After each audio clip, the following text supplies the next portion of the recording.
te deseo un feliz año. Bienvenido a tu espacio. ¿Cómo estás? Bienvenido. ¿Qué tal? Un gusto, Manuel. Encantado de estar de vuelta con ustedes hoy. Te agradezco bastante tu presencia y tu análisis para el auditorio de los Reporteros MX. Escribías un texto hace rato en Twitter que de verdad me pareció fenomenal. El arancel a manera de presión, instrumento del imperialismo en siglo XXI, pues ya no es el asunto de le quiero poner aranceles a México, sino que dice Trump también querer ir por el canal de Panamá y por Groenlandia. Bueno, a ver, platícame tu visión, Mario.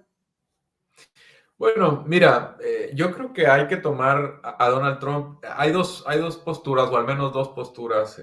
Uno, tomarlo todo como una especie de broma, o no de broma, sino en una exageración o en un exabrupto temporal, y bueno, no hacerle caso, ¿no? Pero otra lectura sería, digamos, en clave un poco más histórica y reconocer que muchas veces los políticos van uno o dos pasos adelante de lo que realmente quieren conseguir. Entonces, un primer paso para hacerse de Groenlandia es empezar a externar que pertenece a los Estados Unidos, es empezar a reclamar algo antes de hurtarlo, de reclamarlo, sobre todo cuando buscas hacerlo de la menor a menos, de la forma menos costosa posible.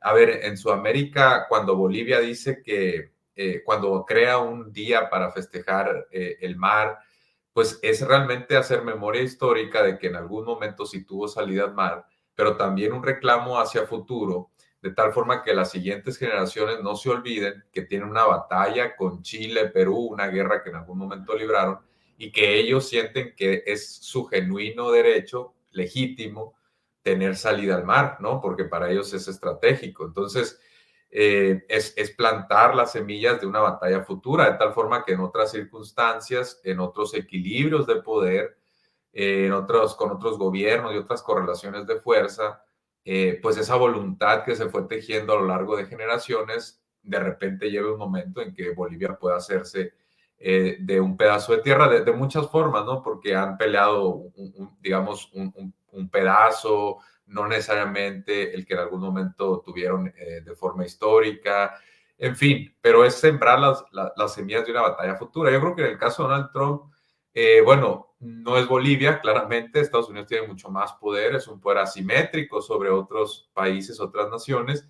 Y yo creo que cuando Donald Trump empieza a reclamar algo es porque tiene la mente puesta en que en algún momento pues retorne a los Estados Unidos, o en el peor de los casos, hay que recordar que escribió un libro al respecto, abrir un proceso de negociación de tal forma de que, bueno, no puedo conseguir lo máximo que estoy planteando, probablemente antes estiré yo, y me refiero a Donald Trump, estiré la liga y a final de cuentas reculo un poco, pero obtengo cosas a cambio, ¿no? A lo mejor Dinamarca me dice que no, que estoy loco, que nunca me va a ceder Groenlandia, pero lo convenzo de que aporte más recursos a la OTAN, ¿no? O lo convenzo de que nunca se meta a la Unión Europea, o lo convenzo de que ahora apoye con tropas en Israel. No sé, estoy planteando escenarios algunos disparatados, pero lo que voy es que puede exigir cosas a cambio en la medida en que empiece a pedir. Si realmente Donald Trump pues, no pone estos temas sobre la mesa, pues el equilibrio actual continúa. ¿Y por qué puede tener interés en Groenlandia, que ya sabemos que es una especie de isla autónoma, pero dependiente a su vez de Dinamarca, con una población de alrededor de 200,000? ¿Cuál es el interés? Que bueno, si el calentamiento global se continúa acelerando, muchas de las tierras que en estos momentos en Groenlandia están congeladas o semicongeladas, pues van a ser tierras probablemente o fértiles para la plantación, o de potencial exploratorio para asuntos de minerales críticos, ¿no?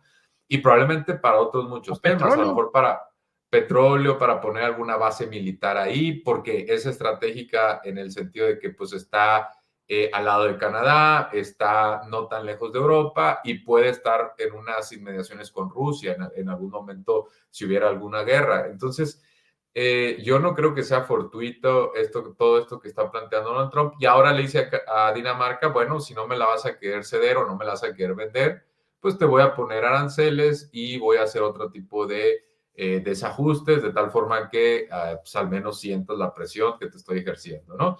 Y así también ha planteado otras alternativas.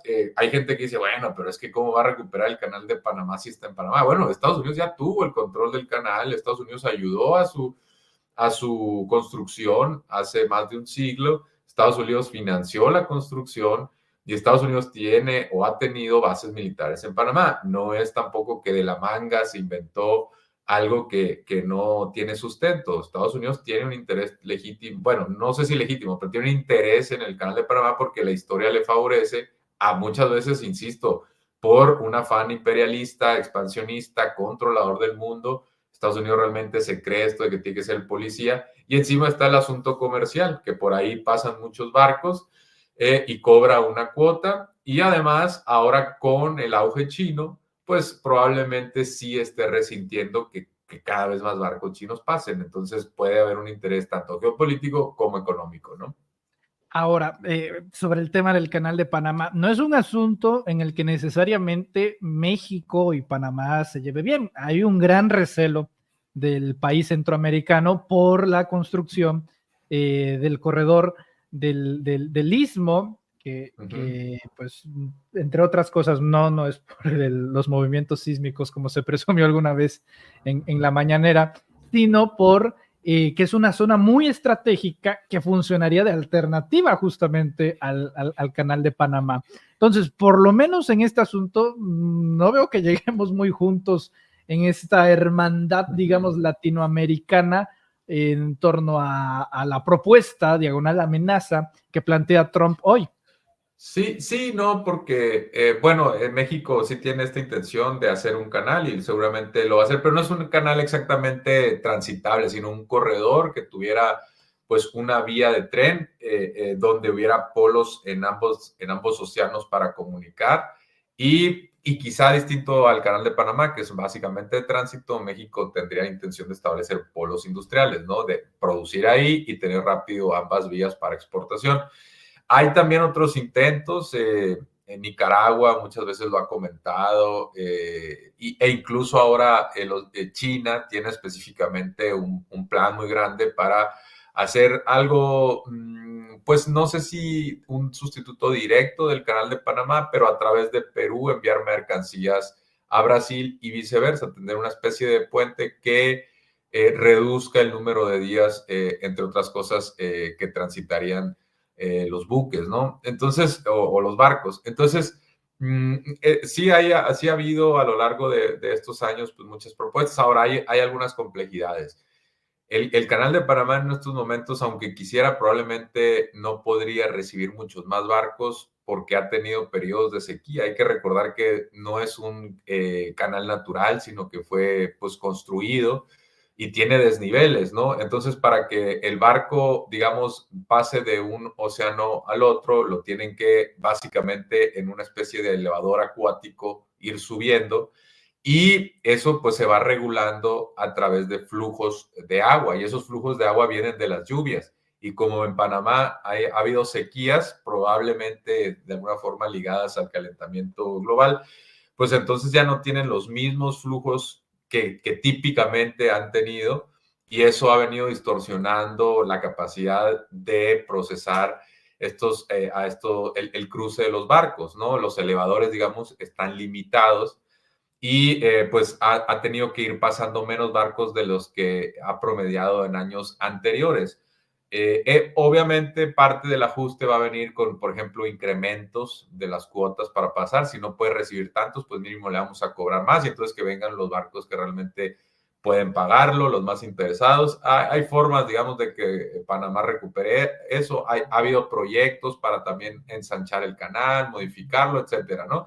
Pero sí, sí en este tema, digamos que América Latina a veces es extraño o, digamos, es ajeno a estas discusiones porque, pues porque Panamá, digamos, no comparte mucho la integración regional, siempre ha estado también muy ligado a la historia de los Estados Unidos y bueno, pues es un asunto que ahora también ya puede haber capitales asiáticos, chinos, tratando de crear alternativas, ¿no?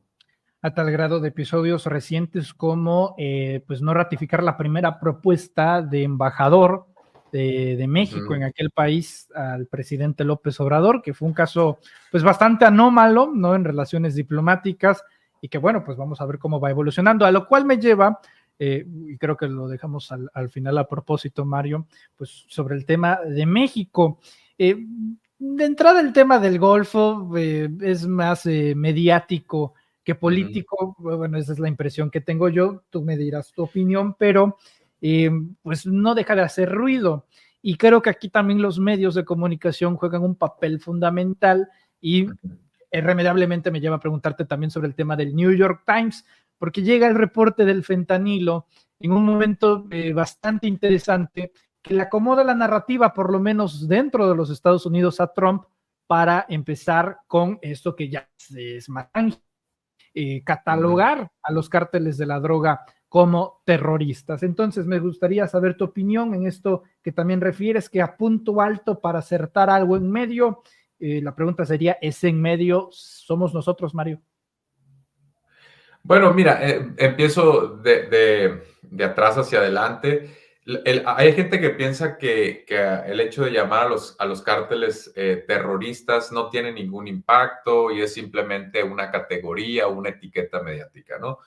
Pero puede ser parte de eso, pero también conlleva implicaciones legales y abre la puerta a que Estados Unidos pueda tomar otras acciones, lo cual puede ser las incursiones de agentes estadounidenses a territorio mexicano, que a lo largo de muchos años ha tenido intereses y ha tenido personal de las agencias antinarcóticos, entre ellos agentes de la CIA, encubiertos o declarados y sobre todo que están en las embajadas o en los consulados en México.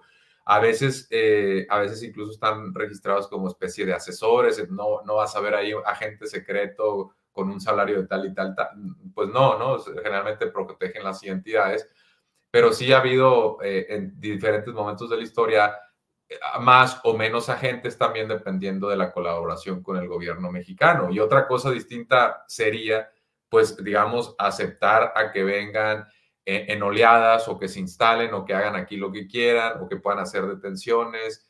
Imagínate asesinatos extralegales que no tengo duda que ya lo hayan hecho, pero en un volumen mucho más alto y sin supervisión, sin rendir cuentas y eso podría también abrir la puerta para otro tipo, imagínate, una base militar y poco a poco se va complicando también ya después echar a Estados Unidos. Insisto, es una potencia económica y militar en una relación asimétrica y cualquier centímetro que te dejes tú ganar, seguramente Estados Unidos lo va a ocupar y te lo va a reclamar o lo va a considerar como suyo. Eso también me lleva al otro punto. Yo también tiendo a pensar que esto del Golfo, de renombrar el Golfo de México a Golfo de América, por más que a nosotros, ojo, nos pueda representar algo que, bueno, América, pues da igual, estamos en este continente. Pero para Donald Trump sería el Golfo de Estados Unidos, ¿no? En su lectura de las cosas. Eh, yo creo que, insisto, primero antes de ir por algo, lo tienes que nombrar o tienes que declarar tu interés. Entonces, yo siento que si él está haciendo esto, puede haber algún interés oculto detrás. Hay que recordar que es una zona donde hay mucho petróleo y donde ha habido conflictos porque pues ciertos campos o yacimientos de Pemex pueden estar en aguas internacionales y viceversa. Entonces, ¿qué pasaría si tú dices que es un golfo que a ti te pertenece enteramente y después de ciertos años dices, bueno, es que se llama Estados Unidos y por qué estamos dejando que Pemex entre a nuestras aguas? Eso podría causar conflictos en años posteriores. Ahora, insisto, yo también te la volteo en el otro lado de la moneda. Tenemos nosotros algo que está el Golfo de California y no por eso, pues Estados Unidos viene aquí o California como Estado viene y reclama en nuestra parte pero ahí es un tanto distinto porque no hay colindancia, no hay Y tanta disputa. y que es un Entonces, asunto hasta cultural, ¿no? Con, digamos, también, este asunto del Mar de Cortés, que sí debería de ser nombrado sí, así y demás, ¿no? también entramos en ese tipo de discusiones y bueno, que también California en algún momento perteneció a México, pero y luego está la otra parte que y quita todo a México del mapa, pero ¿qué pasaría si entonces el Golfo de América o de Estados Unidos en el entendido de Donald Trump abarca aguas que para ellos son de ellos, y entonces ahí ya empieza una rivalidad todavía mayor con Cuba o con las naciones del Caribe, ¿no? Porque pues están en nuestros mares, están en nuestras aguas, y cómo vamos a dejar que hagan lo que quieran si están aquí en nuestros territorios, quizá no en nuestras tierras, pero sí en nuestras aguas. Entonces, lo que parece empezar como un asunto un tanto demagógico, puede después históricamente ir adquiriendo una resignificación, ¿no? Puede ir adquiriendo una dimensión distinta, un reclamo por parte de una potencia, insisto, no estamos hablando aquí de una relación de vecinos amistosos, al menos en este momento, sino de relaciones asimétricas con un tipo, que es peligroso, ¿no? Es cierto que muchas de sus amenazas no las ha cumplido a cabalidad o ha terminado modificándolas, pero lo que sí es una constante es que generalmente obtiene algo a cambio de algún punto en el que fija la mira, ¿no? Pone su interés en un lado, y en el peor de los casos, y no tanto porque vamos a utilizar sus palabras, porque es un genio de la negociación, como él mismo se considera, sino porque es el presidente del país más poderoso del mundo, es el presidente, entonces no es tan fácil ignorarlo, por más que un país quiera. Ahora, hay formas de enfrentarlo, y retomo tu comentario, efectivamente lo de Trudeau fue muy criticado desde el principio, y eso terminó muy mal, ¿no? Terminó con Trudeau perdiendo la cabeza, presentando su dimisión, porque pues se vio como una especie de tapete, ¿no? De Donald Trump. Fue a rogarle a Miami o a Florida, perdón, y mientras Claudia Sheinbaum tuvo más firmeza. También es cierto que son posiciones distintas, porque Trudeau ya estaba muy debilitado y va saliendo, Claudia Sheinbaum va entrando y está muy fuerte. Son como dos posiciones antagónicas o en las antípodas. Pero pues sí nos debe llevar a una reflexión de que esto que está haciendo Donald Trump o puede ser, insisto, la antesala de un reclamo histórico que empiece hoy, y se vaya intensificando en el tiempo.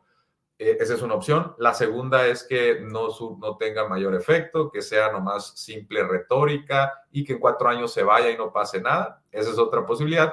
Y la que yo considero más probable, o el escenario base, es que lo esté estirando la liga, como generalmente lo hace, para un escenario de negociaciones donde obtenga algo a cambio. En el caso, insisto, de Groenlandia y Dinamarca, a lo mejor no recupera toda Groenlandia, pero quizá logre que Dinamarca firme un papel donde diga: después de 50 años, este territorio no depende nada de mí, es autónomo, y entonces ya en un futuro se vuelve más fácil reclamar a Groenlandia o decir que es parte de América y no de Europa, ¿no? Con las implicaciones que eso tendría. Entonces, vamos a ver, o quizá también termine pues imponiendo aranceles a Dinamarca y otros países de Europa. No sé cuál vaya a ser la solución que tenga pensada Donald Trump, pero yo sí creo que estos reclamos no hay que tomarlos a la ligera, porque tiene la mira puesta en algo que quiere conseguir. Si mandó a su hijo a Groenlandia, pues yo no creo que sea un simple capricho, o que se levantó un día de la cama y dijo: ¿sabes qué? Pues ahí hay muchas hectáreas y vamos a reclamarlas, ¿no? ¿Por qué no? Yo creo que va un poquito más allá de eso. Mario, las cartas de México para negociar. Se espera que en el discurso de los 100 días de gobierno de la presidenta Sheinbaum, y digo se espera hasta no ver, no creer, alguna indirecta a un discurso, digamos, anti-China.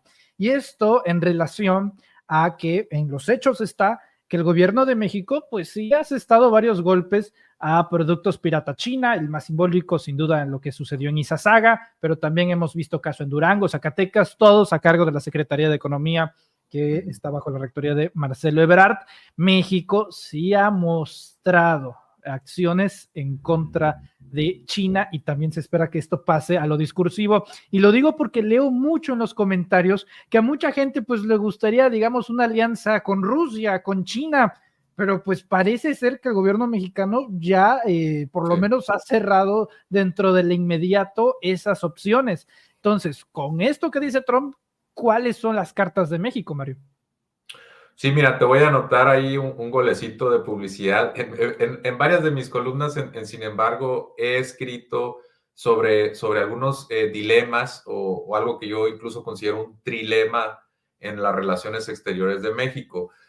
Un trilema porque hay tres objetivos deseables, aconsejables, o bueno, deseables para la 4T, no necesariamente para las derechas en México, que sería la soberanía nacional, el evadir cualquier amenaza de Donald Trump, nómbrese, entiéndase aranceles porque sería pues, un efecto económico muy alto, y el tercero, un acercamiento con el sur global.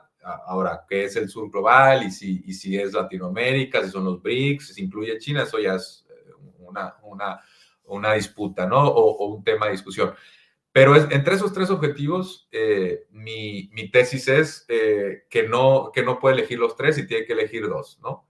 Entonces, probablemente la soberanía vaya a ser uno, y si tiene que elegir entre no aranceles y acercamiento con el sur global, pues quizá tenga que distanciarse un poquito del sur global, y sobre todo si es de China, ejercer cierta soberanía, porque también estamos hablando de una potencia, quizá una potencia más amigable en el sentido de que, bueno, está más lejos de nosotros, hay menos, históricamente, pues hay menos rivalidad que con el vecino que nos quitó pues mucha tierra y que representa una alternativa distinta a lo que el imperio de Estados Unidos históricamente pues ha representado, y sobre todo pues en términos militares y antagónicos a la historia de México.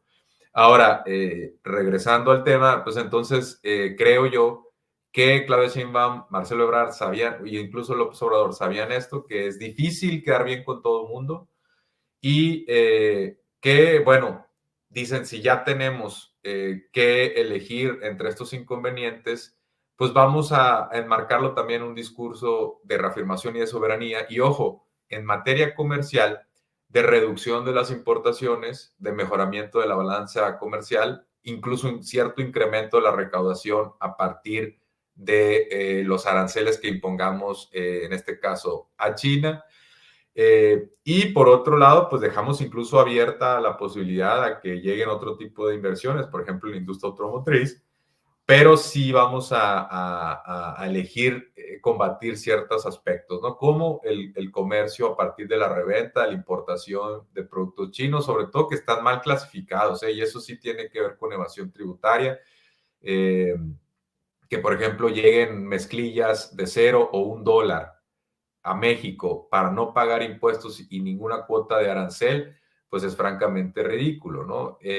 Y así hay casos, y por supuesto mercancías que se encuentran en mercados o en tiendas incluso establecidas que no entran en la categoría que deberían entrar de importación, y entonces crean una especie de competencia desleal y también afectan a la industria nacional. Hay que recordar que también la 4T tiene una intención de fortalecer el consumo, el mercado interno, perdón, no únicamente favorecer las exportaciones como era el discurso del PAN y del PRI de Calderón. Vamos a depreciar la moneda, vamos a bajar los salarios para ser competitivos con China, cuando pues, sabíamos que los salarios de China ya están arriba de los de México, y aún así sigue siendo muy competitivo porque escalaron en la tecnología, mejoraron su productividad, apostaron por el bienestar de la población, quizá no a la tasa que fuera deseable, pero sigue mejorando el bienestar de los chinos.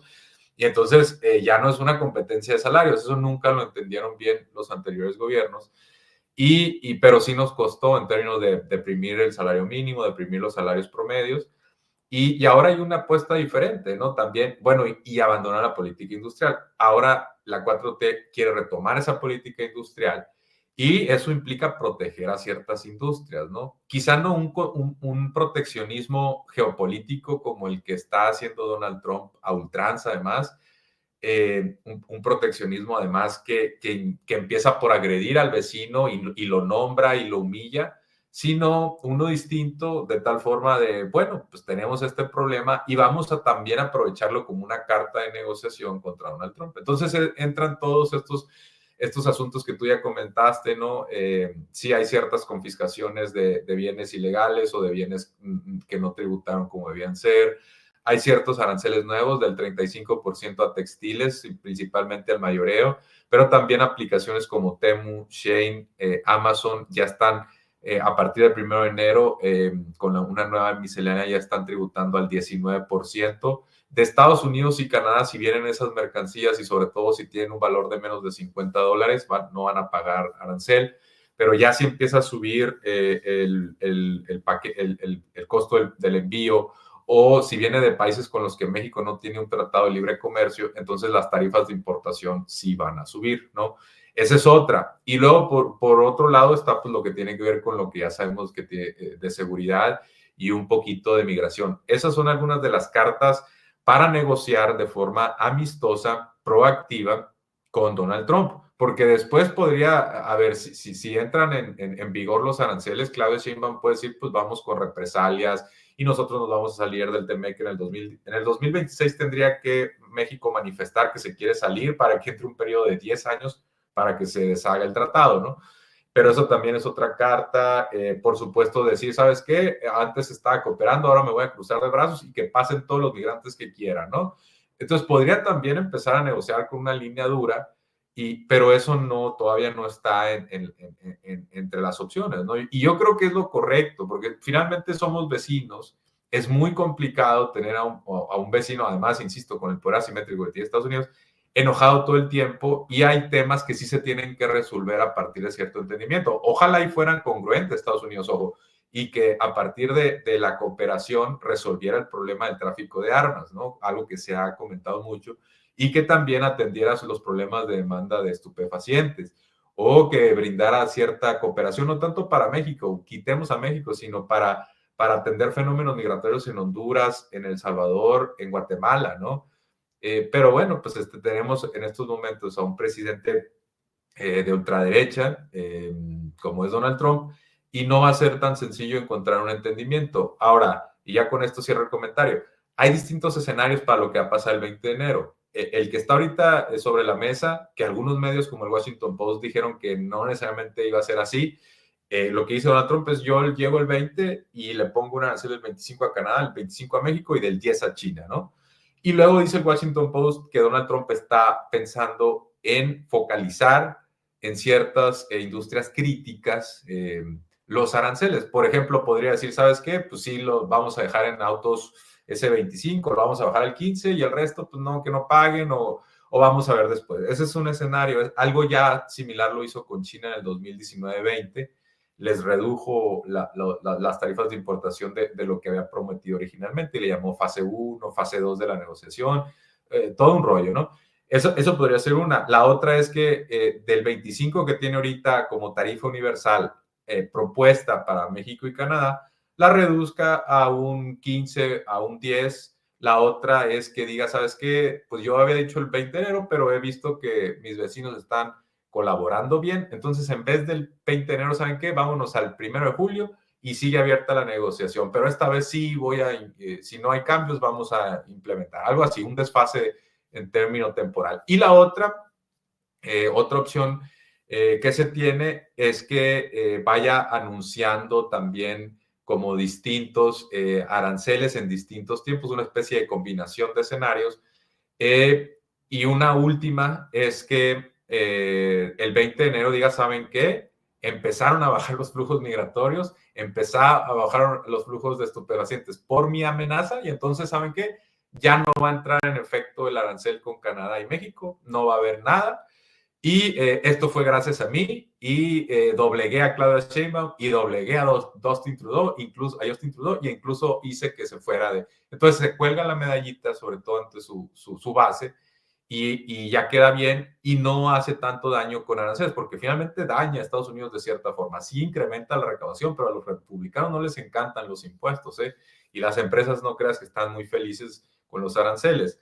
Va a generar cierta inflación en algunos bienes, y eso, por supuesto, que tiene preocupados a algunos. Y Donald Trump es un personaje que estoy seguro no le va a gustar, por ejemplo, que si le pone aranceles a Canadá y a México, se incrementen las importaciones de China o de Vietnam. El déficit con Vietnam es mayor que el déficit con Canadá, y es un país que no se ha mencionado en todos estos últimos debates. Es más de 100 mil millones de dólares el déficit con Vietnam. Ojo. Entonces, si tú dejas de importar de China, México, Canadá, pues entonces va a empezar a importar más de Vietnam. Después tiene un déficit grande con Alemania, cierto déficit con Francia. Por ahí ya vienen también otros países asiáticos como Indonesia, Malasia, Singapur, aunque con Singapur tiene un superávit Estados Unidos. Y entonces también en algún momento, pues sí se van a sustituir ciertas importaciones y se van a instalar ciertas industrias, pero también se van a incrementar las importaciones de otros países y a lo mejor no te gustan otros países porque entonces ya no son mis socios regionales y son economías que están creciendo mucho más de lo que yo esperaba, como Vietnam. Entonces, ¿cómo los controlo? Va a ocasionar un efecto de largo plazo que estoy seguro no va a ser el que en estos momentos está contemplando Donald Trump. Y eso creo yo es favorable para México porque disminuye pues la retórica triunfalista que quiere proyectar Donald Trump. Solo que tenemos que dejar que poco a poco los estadounidenses vean a lo que va a llevar y que no es una receta milagrosa, ¿no? La pregunta es si el 20 de enero vamos a tener el 25 de golpe o no, ¿no?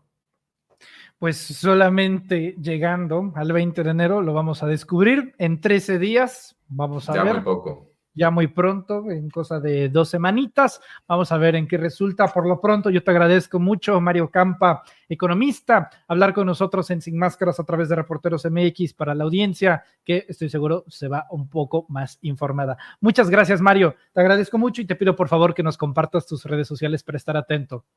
Gracias a ti, Manuel, un gusto estar con ustedes y bueno, les comparto por ahí, pueden ver Mario-Campa, es mi cuenta en X, cada vez intento salir más de X, estoy ya también en Blue Sky, bajo el mismo @ pueden encontrarme también en TikTok y en YouTube, apenas lo voy creando, poco a poco voy a ir subiendo contenido, pero bueno, pues a Elon Musk también hay que presentarle un poco de alternativas con contenido en otras plataformas y es parte de esta intencionalidad explícita de cada vez ir restando dependencia de Blue Sky, de X antes Twitter, ¿no?